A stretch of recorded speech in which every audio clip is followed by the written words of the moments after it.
Alan Watts, Los Caminos de la Liberación. ¿Qué hay del acerto de que la liberación confiere poderes supranormales sobre el mundo Siddhi?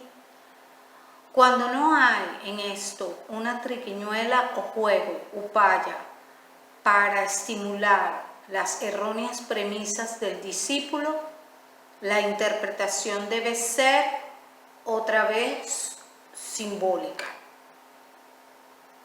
El gurú rehúye toda solicitud directa de milagros, diciendo que, aun cuando se esté en posesión de ese tipo de poderes, no ha de usárselos para satisfacer la ociosa curiosidad y más aún que preocuparse por estas cosas perturba seriamente la liberación. Debe advertirse que cuando una persona se ve rodeada de cierta reputación relativa a poderes o habilidades extraordinarias de alguna clase, la gente suele buscarlos en las simples coincidencias de la vida de esta persona, interpretando acontecimientos perfectamente normales en forma sobrenatural. A menudo los buenos comediantes dominan tanto al público que éste siente una ardiente expectativa de que el actor diga algo cómico. Es así como logra que se desternillen de risa con unas salidas bastante vulgares. También el filósofo sabe crear una situación especial gracias a la cual un puñado de abstracciones o de simples banalidades impresiona a la audiencia como el sumo de la profundidad. A veces esto ocurre incluso sin intención por parte del filósofo. Del mismo modo, la gente está decididamente ansiosa por confirmar la reputación de un psiquiatra determinado que lee en las personas como en libros abiertos. Y toda la habilidad de los adivinos de la buenaventura consiste en explorar la información que sus clientes dejan escapar en su ansiedad porque se les lea el pasado y prediga el futuro. En estas circunstancias, nada conseguirá el hombre de los poderes con negar su magia, santidad, ingenio o profundidad, pues creerán que su negativa es un gesto de modestia. El genuino gurú apela a este tipo de habilidades no para burlarse de sus discípulos, sino para incrementar en ellos la decisión de dominar el mundo físico o sus propios sentimientos, actuando coherentemente a partir de la errónea premisa de que hay un duelo entre el ego y su experiencia. Pues las situaciones de esta clase no son más que instancias especiales de la duplicidad conceptual que la sociedad vuelca sobre el individuo. Él sabe que existen cosas y acontecimientos separados y que él y los otros son agentes autónomos, con la misma certeza con que sabe que las chuscadas del comediante son rematadamente cómicas. En esto consiste toda la técnica de la hipnosis, del judo por el cual el operador persuade al sujeto de que no puede desobedecerle. La liberación búdica recibe el nombre de despertar, bodhi, por la sencilla razón de que equivale al fin de la hipnosis social. Ser hipnotizado es simular inconscientemente que el hipnotizador es, digamos, invisible, algo así como convenir que un juego es serio o que yo estoy dentro de mi piel y mi campo visual afuera. Para esbozar una interpretación simbólica de los poderes supranormales, escojamos, por ejemplo, el de la omnipotencia. Yo soy Dios y por lo tanto todo lo que ocurre es obra mía. Naturalmente, no hay forma de demostrar lo contrario. Si logro que alguien crea esto, lo habré colocado en una situación de duplicidad conceptual, pues me creerá deseoso de lo que normalmente contrariaría mi voluntad. La única forma de salir de la duplicidad es comentarla, emitir una meta-afirmación, como por ejemplo, que el enunciado no se presta a verificación alguna o que yo hago todo es lógicamente idéntico a yo hago nada. Pero la sola idea de adjudicar todo lo que ocurre a un agente único pone sobre el tapete el concepto mismo de acción y modifica al mismo tiempo la conciencia de yo mismo. En otras palabras, la comprensión de que el agente ego es una ficción genera la sensación de que todas las acciones de que usted tiene noticias son sus propias acciones. Ese sentimiento es la omnipotencia, pero en realidad no corresponde a una percepción del ego como hacedor de todas las cosas. Es una percepción de la acción que tiene lugar en un campo unificado dentro del cual aún es posible observar la diferencia convencional entre mis actos y los tuyos, porque ocurren en diferentes zonas del campo. Tendría cierto sentido afirmar que yo, el ego agente, efectúo elecciones, realizo acciones o formulo pensamientos si con esto produjera alguna diferencia demostrable en las acciones y elecciones ocurridas.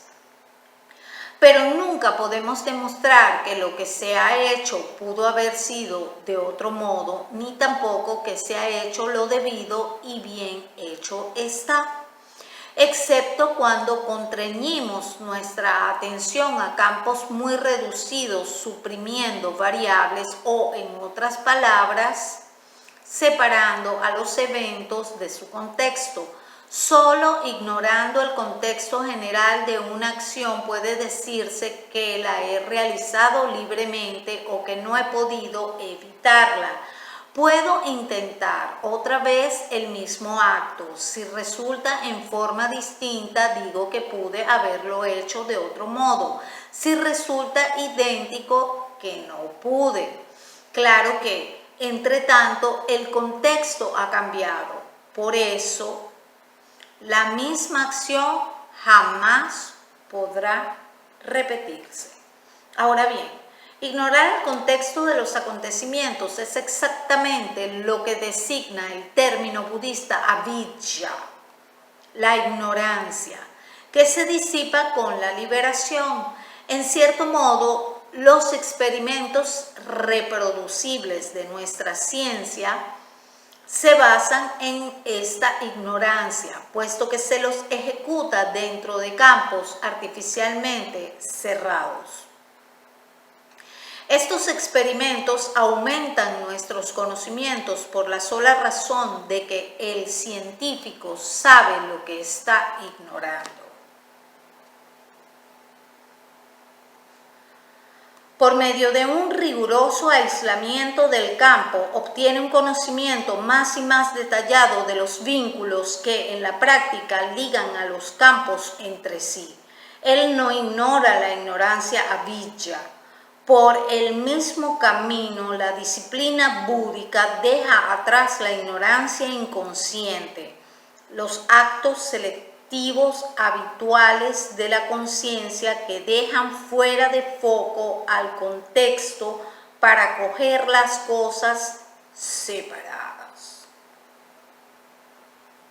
Gracias a una intensa concentración, esto es judo aplicado a la ignorancia avidya.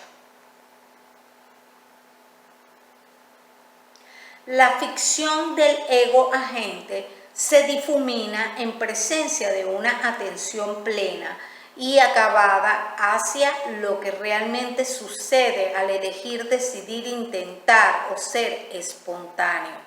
Es entonces cuando uno llega a comprender que la conciencia o atención es ignorancia avijja y no puede ser de otro modo. Pero ahora uno lo sabe, y de aquí que el siddhi de la omnisciencia no consiste en saberlo todo, sino en comprender todo el proceso del saber, viendo que todos los datos conocidos solo se distinguen por la ignorancia avijja. Cuando esta última es inconsciente, creemos que los datos que ella aísla son realidades, y de esta forma el método convencional de clasificar cosas y eventos nos parece natural. El principio budista de que la forma es vacío, sunya, no implica que en consecuencia las formas no existen. Significa, sí, que las formas son inseparables de su contexto, que la forma de una figura es también la de su fondo, que una silueta queda tan determinada por lo que queda fuera como por lo que lleva dentro. La doctrina de Sunyata o vacuidad solo afirma que no existen formas por sí mismas, pues cuando más se concentra uno en una cosa individual, más se complica esta con el universo entero. La visión búdica del mundo como Dharmadhatu, liberalmente traducible por campo de funciones relacionadas, no difiere mayormente de la concepción que la ciencia occidental tiene de la realidad, solo que una de las visiones es vivencial y la otra teórica. Poéticamente, el Dharmadhatu es simbolizado por medio de una vasta red de piedras preciosas, como si fueran gotas de rocío sobre una telaraña multidimensional. Examinando de cerca cada una de las piedras preciosas, se observa en ellas los reflejos de todas las demás. La relación entre las piedras recibe el nombre técnico de cosa, no obstáculo, chi, wu, ai. Vale decir que cualquier forma en particular es inseparable de todas las demás formas. En suma, pues, la disciplina budista tiende a comprender que la angustia o conflicto, dukkha, emana de la aprehensión, trishna, de entidades extraídas del mundo por la ignorancia avijja. Con el verbo aprehender, quiero decir actuar o sentir hacia ellas como si fueran independientes de su contexto. Esto pone en movimiento el samsara o círculo vicioso.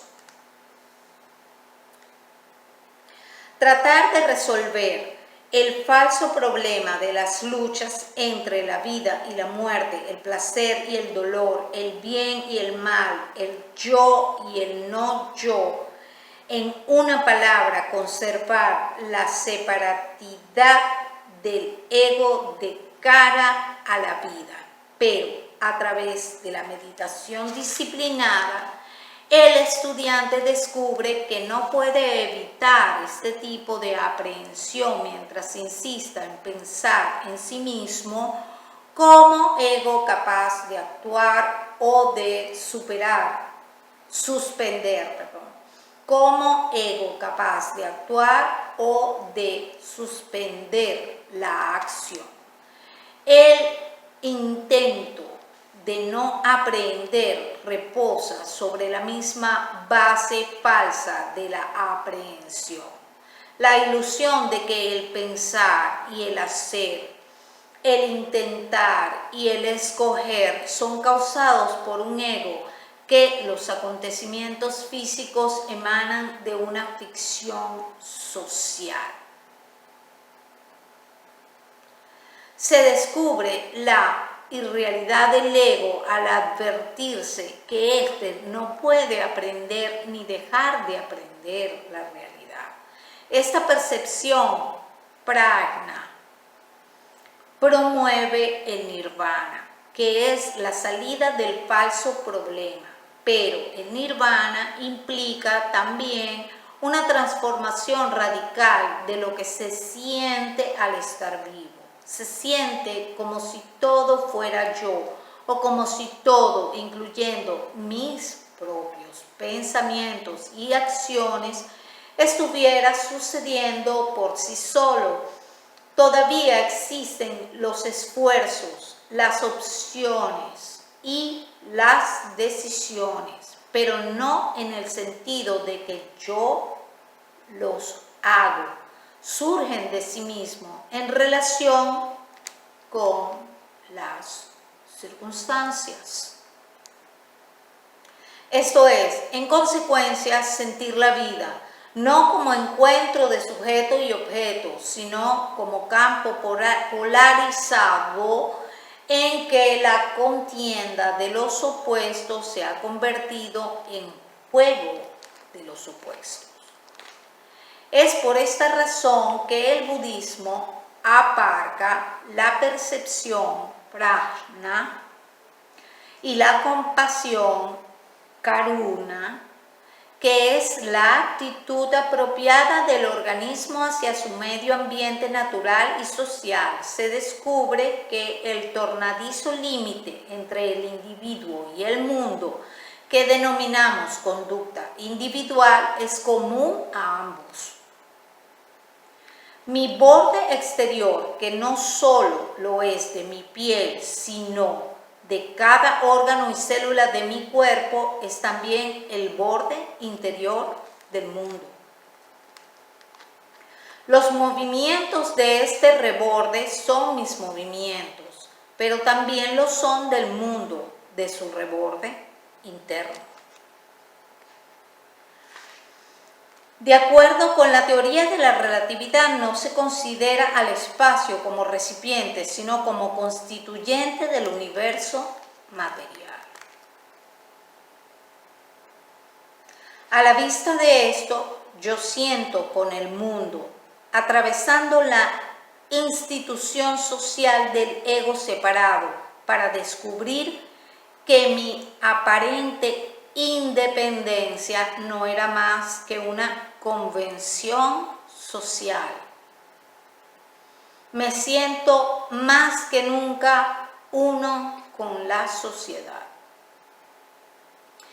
En correspondencia, pues, con la visión final del mundo como campo unificado, Dharmadhatu, el budismo encuentra en el hombre plenamente liberado un bodhisattva. Uno que está completamente libre para tomar parte en el juego cósmico y social. Cuando se dice que está en el mundo sin ser de él, que regresa para acometer todas sus actividades con absoluto desapego, esto significa que ya no confunde su identidad con su rol social, que representa su papel en lugar de tomarlo seriamente. Es un joker, un comodín que hace las veces de cualquier naipe del mazo. Su posición concuerda, por tanto, con la del Atma Brahma del Vedanta. Aquel yo inclasificable e inidentificable que desempeñaba todos los papeles del drama cósmico y social. Tal como, en un plano menor, uno nunca sabe quién es un actor, puesto que aún fuera de la escena puede estar representando, así también carece de identidad del bodhisattva. Su puerta está cerrada y los sabios no lo conocen. Su vida interior se halla oculta y él se mueve fuera de la rutina, de las virtudes reconocidas.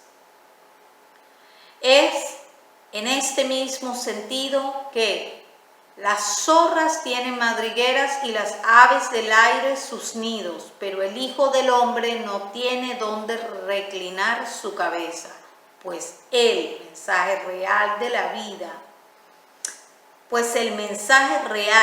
vida sin hogar, de ser un vagabundo de los bosques, vanapraya, que no tiene casta, reside en que el rol del propio ego solo se está representando.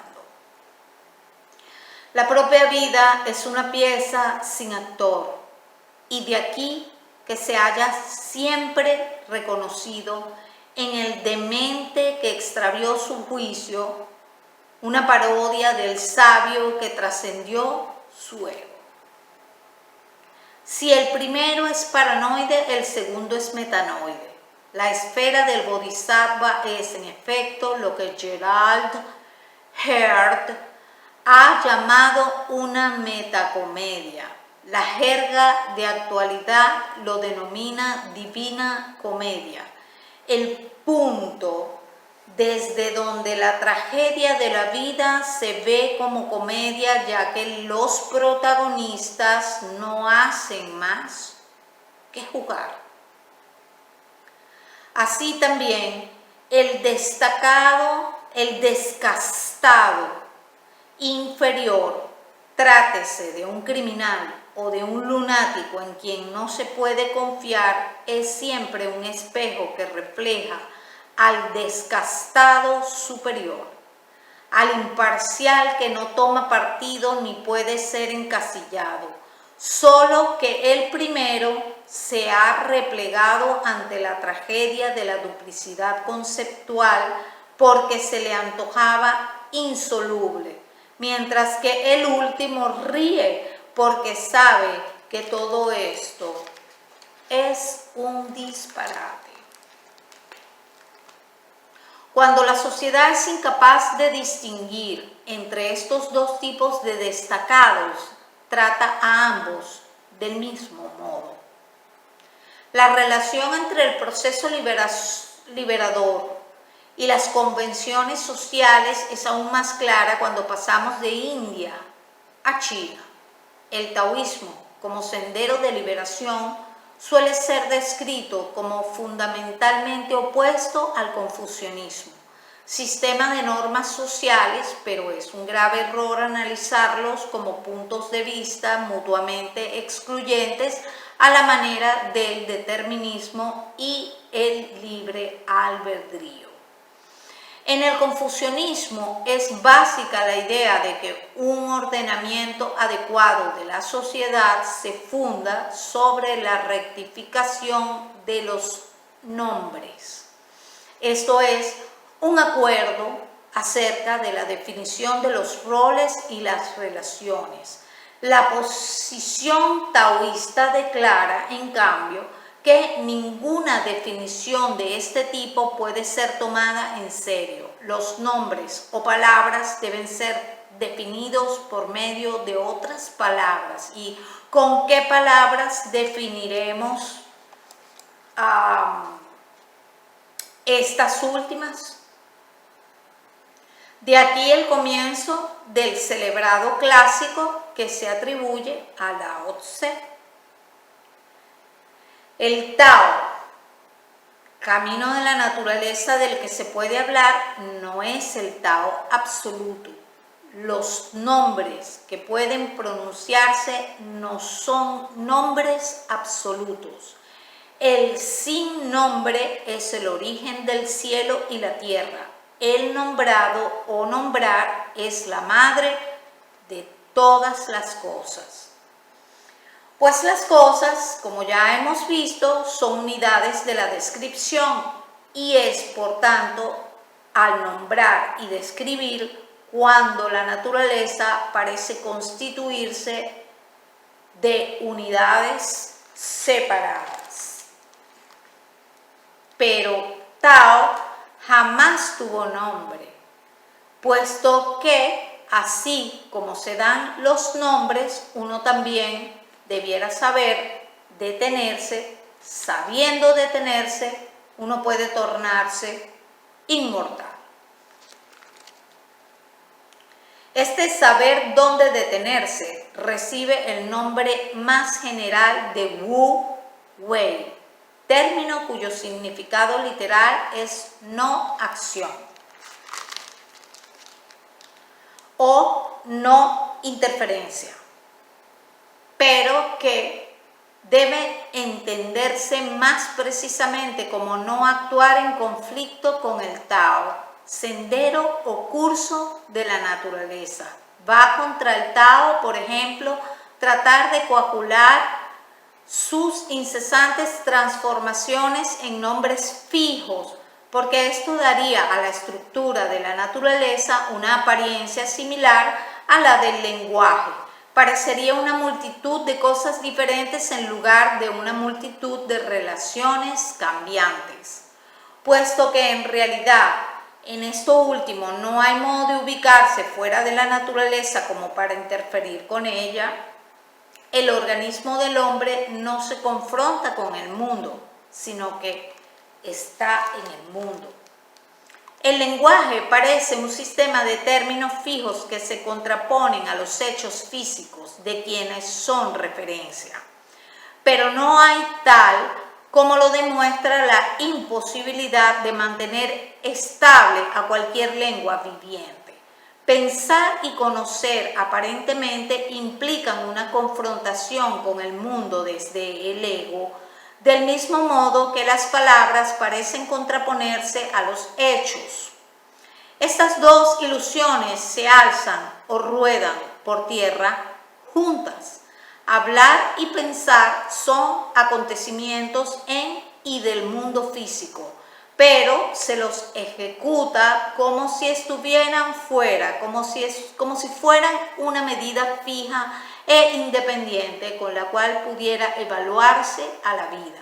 He aquí pues la noción de que el ego puede interferir con el mundo desde fuera, pudiendo incluso separar cosas y eventos como uno separa aparentemente lo cierto, Shi, de lo falso, Fei. Por esto dice Chuang Tzu. ¿Cómo puede estar tan oscuro el Tao que requiera una distinción entre lo cierto y lo falso? ¿Cómo es posible que el lenguaje se haya oscurecido hasta ser necesaria una distinción entre lo correcto y lo erróneo? No hay nada que no sea esto, nada hay que no sea aquello. Lo que no puede ser visto por aquello, la otra persona, puedo conocerlo yo mismo. Por esto digo que esto emana de aquello, aquello deriva también de esto. Esta es la teoría de la interdependencia de esto y aquello. Sin embargo, la vida es generada por la muerte y viceversa. La afirmación se basa en la negación y viceversa. Llegando el caso, el verdadero sabio rechaza toda distinción y se refugia en el cielo, es decir, en la unidad básica del mundo. El taoísmo, especialmente a través de la filosofía de Chuang Tzu, se burla constantemente de la solemnidad confucionista, de la seriedad con que esta última supone que pueden definirse lo cierto y lo falso y someter a la sociedad a un orden perfecto. Chuang Tzu nos refiere la siguiente entrevista apócrifa entre Lao Tse y Confucio. Confucio comenzó a exponer las doctrinas de sus 12 cánones con el propósito de convencer a Lao Tse. Todo esto es absurdo, exclamó Lao Tse interrumpiéndole. Dime cuáles son tus criterios. La caridad, replicó Confucio, y el deber hacia nuestro prójimo. Dime, dijo Lao Tse, ¿en qué consiste la caridad y el deber hacia nuestro prójimo? Consiste, respondió Confucio, en la capacidad de regocijarse con todas las cosas, en el amor universal sin el elemento del yo. Estas son las características de la caridad y el deber hacia nuestro prójimo. ¡Qué morralla!, gritó Lao Tse. ¿No se contradice a sí mismo acaso el amor universal? Tu eliminación del yo no es una positiva manifestación del yo. Amigo, si tú lograras que el imperio perdiera la fuente de su nutrición, quedaría el universo cuya regularidad es incesante. También están el sol y la luna, cuyo fulgor jamás se extingue. Están las estrellas agrupadas en forma invariable. Están los pájaros y las bestias que se aparean siempre del mismo modo. Hay árboles y flores que crecen hacia arriba sin excepción. Sé, como todos ellos, sé tú como todos ellos. Sigue el Tao y serás perfecto. ¿Para qué entonces estas vanas luchas en pos de la caridad y el deber para con el prójimo, que son como golpear un tambor mientras persigues a un fugitivo que naturalmente te oirá venir y escapará? Cielos, amigo, has traído mucha confusión a la mente del hombre. La filosofía de Wu Wei, o no interferencia, implica entonces un consejo aparentemente peligroso. Se recomienda a la gente que se acepte tal como es.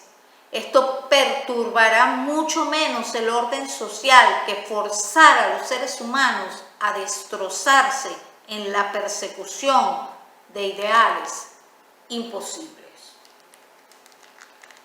Esta cháchara sobre la caridad y el deber para con nuestro prójimo acabará por volverme loco, Señor. Afánate por conservar en el mundo la simplicidad original, y así como el viento sopla donde se hace presente, así también deja que se establezca la virtud por sí sola. La garza es blanca sin bañarse a diario. El halcón es negro sin pintarse cada día. Se confiaba lo suficiente en la naturaleza humana como para dejarla librada a su propio arte.